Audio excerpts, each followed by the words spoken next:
I had a thought today while I was taking a shower. Actually, while I was running and then taking a shower. And that is that representation and ambassadorship are two sides of the same coin. So what does that mean? In the context of content creation and media, representation is all about willfully including people who are minorities in what media you produce so that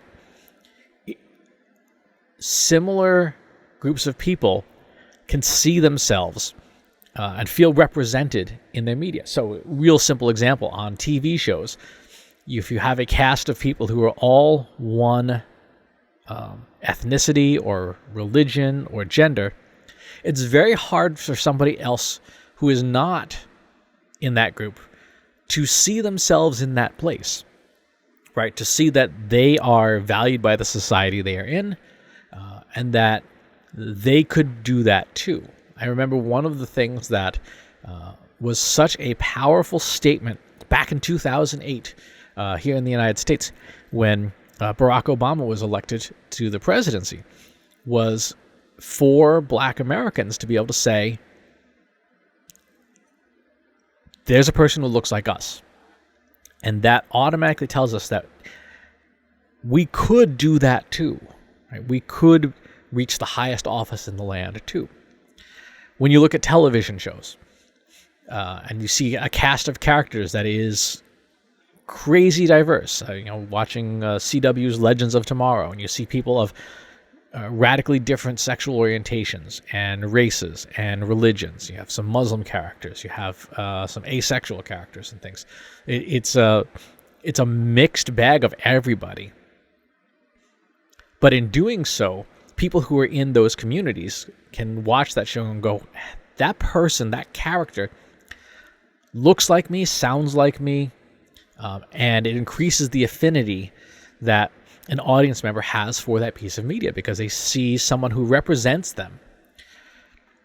And everybody's a minority at some point in some way. Obviously, some circumstances are more permanent than others. So if you live in a nation where the majority of people are, say, Korean, like in Korea, and you're not Korean,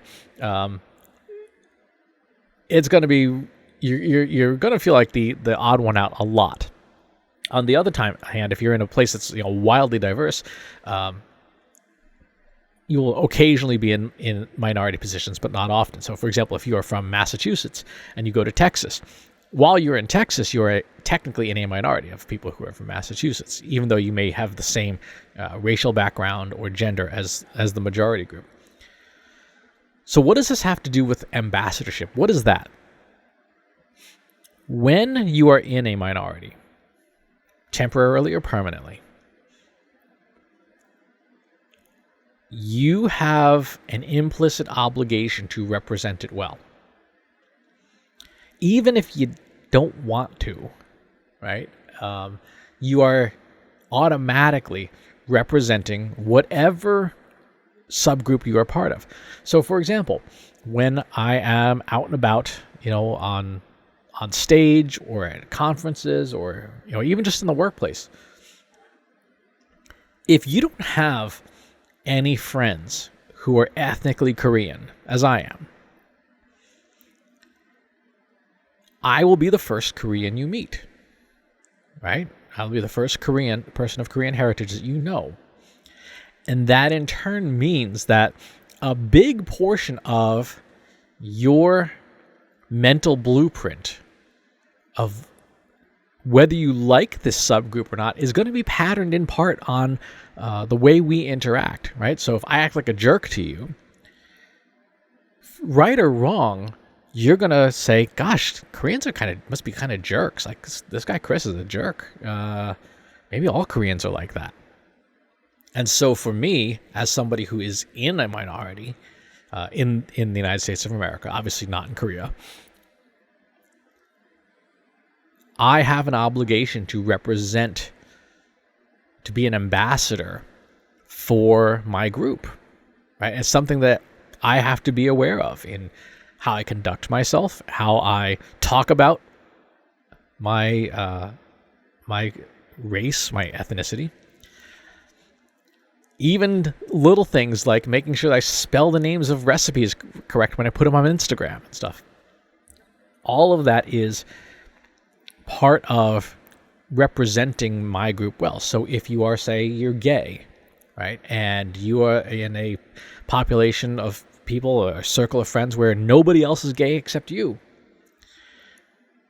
people will make assumptions and build mental models based in part on their experiences with you. Now, there's obviously other sources, right? There's YouTube videos and television shows and podcasts and things where somebody else could proactively go out and get a sampling of what are these people like, But we build impressions most strongly with the people we interact with, right? Because we all know implicitly that what you see in a TV show, that's not reality. I mean, you watch a TV show and people shooting lightning out of their hands and stuff like that doesn't happen in real life. So if that's not real, chances are these stereotypes in media are not real either.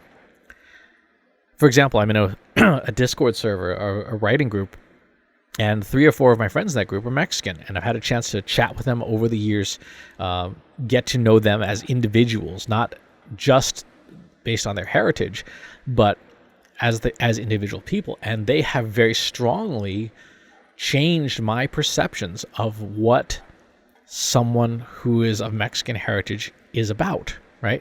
There's a lot of stereotypes, many of them harmful in the United States, about Mexican people.